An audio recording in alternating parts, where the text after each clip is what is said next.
Hi everyone. So this video is to demo a hack I recently discovered for pumping out of a squeezy bottle. Squeezy bottles are these awesome silicone bottles that are reusable and that a lot of tube feeding moms that go with blenderized diets will put their food in. It has this awesome no spill insert inside to prevent leaks. So I've got a full squeezy bottle here. It's got real food blends in it, very liquidy, but with the no spill insert, because it's got like that little insert inside, it's actually not going to spill out. So a lot of moms that have the luxury of being able to feed their kiddos by syringe like using a catheter tip syringe and just putting it straight into the squeezy bottles. Then it's a very clean way of being able to fill your syringes with food to feed your kid and not make a mess. And it's easier, I would say, than having to pull upright from a cup of food, and just a lot cleaner so that you don't have extra food in a cup that you are wasting. For those who feed with a on-fit syringe and you're wondering how you can get the food out of here, I find the easiest way is if you save one of the Christmas trees off of a feed bag. So the ones off of this kind of feed bag, you can just twist the Christmas tree off and put it onto an on-fit syringe. Then you can actually just take it out of the squeezy bottle. No mess. And then you can just remove the Christmas tree and put it on your extension like you normally would. So I just wanted to clarify, this is a hack for being able to pump food out of a squeezy bottle into tubing and actually pump, because not everybody's tube feeder can tolerate syringe feeds. A lot of them, like my kiddo, actually need to be fed over a slower period of time. So the reason I thought of this is because it actually boggles my mind how much feeding bags we're probably putting in the landfill every day if folks are using one feed bag every 24 hours as prescribed on the bag. In Canada, it's a little bit different because most of us don't get coverage more than government funds, so a lot of it is paid out of pocket. And at $10 a feed bag, we just can't afford to use a new feed bag every day. So we use ours for weeks at a time anyways. So my thought was, how can we salvage some of the parts on those feed bags and attach it to a reusable squeezy bottle when we're actually feeding at home and don't need to use the feed bags.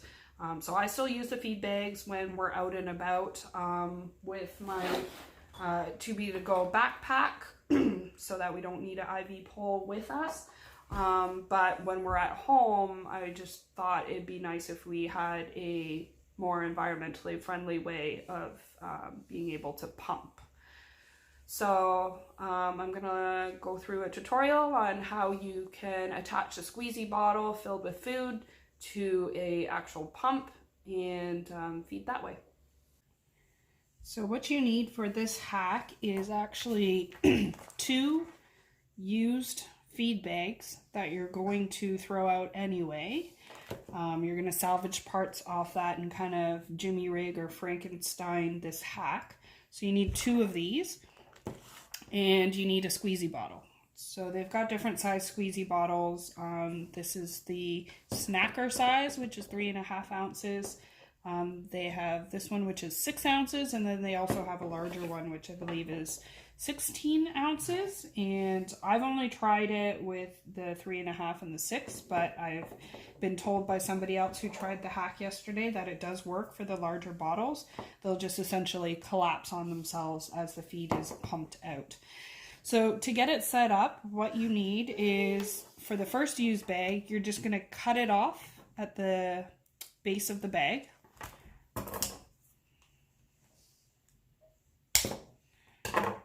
Okay, so you can throw that part out. So now this is going to be the set that's going to pump into the Infinity pump.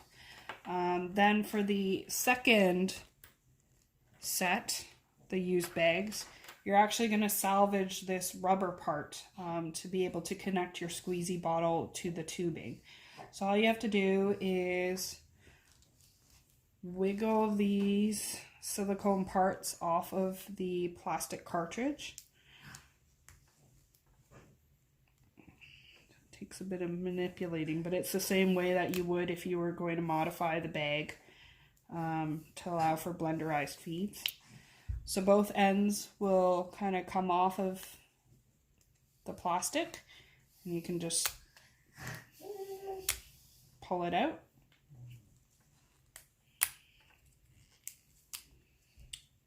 So it comes right out. Now you have a piece that you can use to attach for tubing, and you can pitch this bag. In the long run though, at least you're salvaging some parts so that they're not going into the landfill. Okay, so you have this set of tubing and then this extra piece of silicone plastic. You're going to take your squeezy bottle, and it comes with the spill proof or leak proof insert. You're going to pull that out. First thing you do is just feed this tubing, silicone tubing, through into the cap, and just kind of gently yank it through. Okay, so now it's fed through the cap. You're going to take your insert and you're going to pry this little piece of tubing through the insert.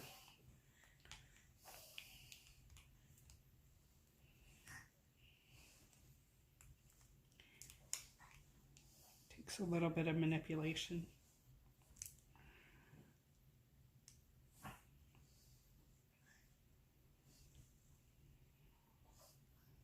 Okay, so it's coming through.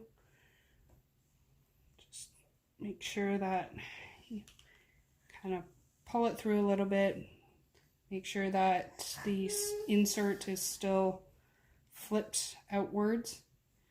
Okay. And then you're just gonna gently tug it to the base. And then you can gently tug it back into the cap. Okay, so now it's flush. Shouldn't be any points of leaking.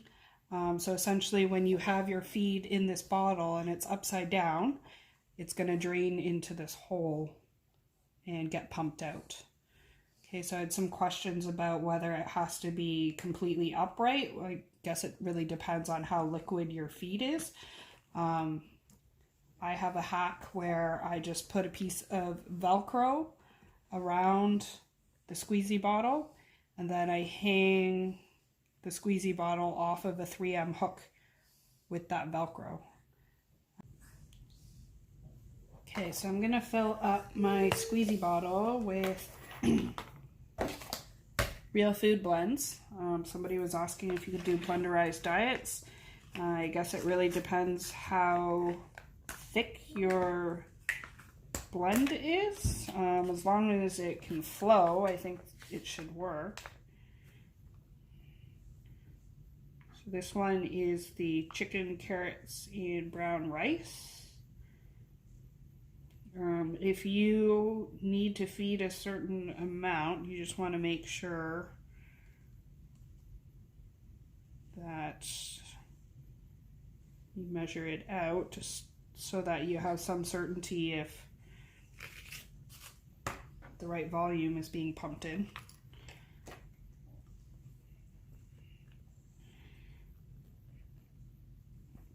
Okay, so I've got my squeezy bottle full, which for Magnus, he feeds 165 mils per feed. 6 ounces is about 180, so it's just about perfect to account for the loss in the tubing. I've already modified my cartridge to take out that little plastic piece for blenderized feed so that I don't have to press on the teardrop to prime the bag. So I've got it all set up now. So I'm going to just push it through. Let's see, it's priming. Just squeezing the squeezy bottle. You could also use the pump to prime if you wanted to.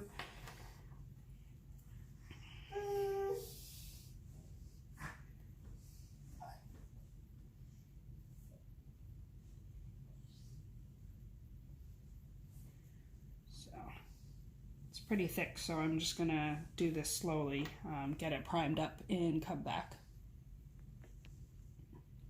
Okay, so I have my tubing all primed now with the feed, and this can essentially go into the feed pump. And the way that I like to hang up my squeezy bottle so that it stays upright while it's pumping is I have a piece of double-sided Velcro that I use for my Tubie2go backpacks, but I can include a link on where you can purchase this, or I'm sure you can get it at Walmart or craft store. I just wrap it around the squeezy bottle, and because it's already silicone, it's going to have a little bit of stick to it, and I find you can just put the Velcro bottle onto a 3M hook. So let me show you how I do it on my utility cart, which is essentially my pumping station. So on my utility cart, I have my pump attached already, as you normally would attach a pump to the IV pole. Then I have a 3M hook here, just a cheap 3M hook. This is Magnus, by the way. This is my little tube feeder, the guy who started the Tubie2go business. I've got my squeezy bottle that I've rigged up with the Velcro. So I'm just gonna hang the Velcro on the hook. Keeps the bag or the bottle kind of upright so that the liquid can continue to flow out of it. I'm gonna just snap it into the cartridge, into the pump, and then pretty much I'm ready to just plug Magnus in once I put his extension in, and we can get pumping. So that's about it. If you have any questions, feel free to reach out to me on the Tubie2go page. We're ready to feed.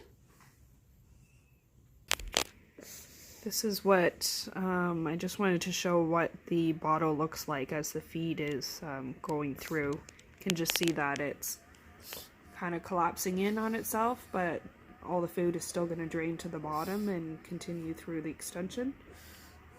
So we're currently at 124 mils, no issues with the pump, no alarms, no beeping.